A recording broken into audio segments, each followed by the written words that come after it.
Cool Truckings. It was winter time, and a thick blanket of snow covered the island of Sodo. Madge, the snub-nosed truck, was making her deliveries. The icy roads were very slippy and very slidey. But Madge didn't slip and slide. She was safe and sure. One day, Thomas arrived at the transfer yards. He had to collect a large delivery of coal. Madge was there, and so was Mr. Percival. He was worried. "A snowslide has blocked Duncan's tracks," he said, "and I need him to shunt the coal cars from the other side of the yard." "I'll get him," said Madge happily. Madge liked to be helpful. "Duncan is very heavy," said Mr. Percival. "Don't worry, sir," said Madge.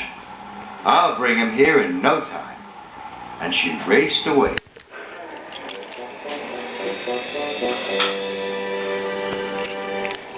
Duncan was winched onto Madge's trailer. Duncan was very heavy, but Madge was sure she could pull him.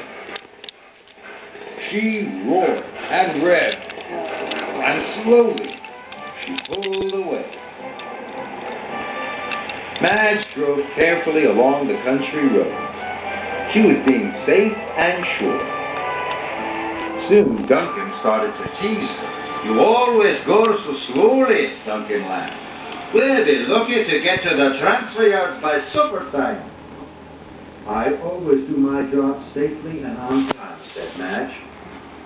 "But it'll be a slow and dull journey," thought Duncan. "Not fast and exciting, the way we engines like it." Madge sighed. He didn't want to be teased anymore. She turned up a narrow mountain road. "Where are we going?" Duncan shouted. "I'll show you how much fun we have on the roads," laughed Madge. "Wait and see." Madge was still going slowly. "You call this fun?" puffed Duncan.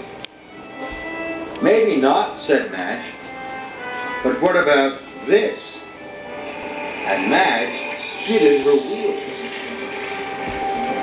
Her wheels made the snow spray up onto the side of the road. "Well, hey, that was good," cheered Duncan. "Do it again." So Madge skidded her wheels and sprayed snow all along the road. Duncan cheered as Madge sprayed the trees and then the bushes. She even sprayed a policeman. "Sorry," said Madge. They were having so much fun, they had forgotten all about getting to the transfer yards. Thomas and Mr. Percival were waiting at the transfer yards, and so were the coal cars. But Duncan wasn't there. Mr. Percival was worried. Now Madge took Duncan to the top of a hill. "What are we doing up here?" Duncan puffed. "You'll see," smiled Madge. Then they raced down the hill. Madge slid around corners and skidded over bumps. "But hey!" Duncan laughed. But halfway down the hill, there was a very sharp turn, and the road was very icy. "Watch out!" puffed Duncan. "Oh no!" gasped Madge. She braked hard, but it was too late. Madge started to slip and spin around and around. They crashed through a snowbank. "Bust me boiler!" cried Duncan. They were hanging over the edge of the valley.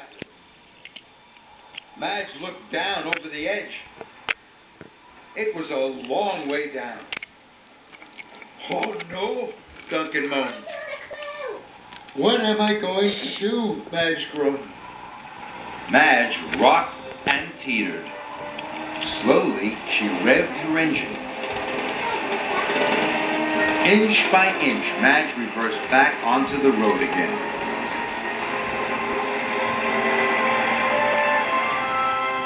Phew, that was close, Duncan chucked.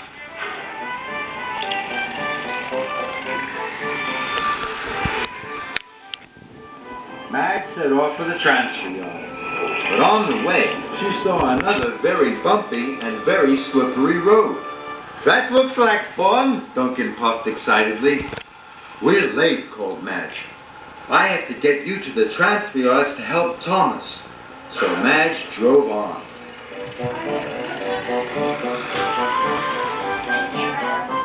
Madge wanted to be safe and sure. She went all the way without slipping or sliding once. Duncan was disappointed. But he knew Madge was right. He had work to do. Soon, Duncan was back on the rail. He shunted the freight cars quickly into place. The workmen transferred all the coal into Thomas's freight car. Thank you, Duncan, said Thomas. Good job. And he chucked away.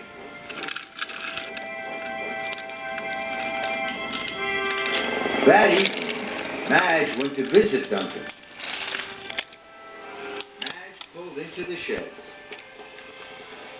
All the little engines were there. Duncan had told them all about his day out with Madge. Thank you for a grand time, puffed Duncan. The roads really are as much fun as the rails. I'm glad you had fun, said Madge. And just for fun, Madge spun her wheels and sprayed some snow all over the little engine.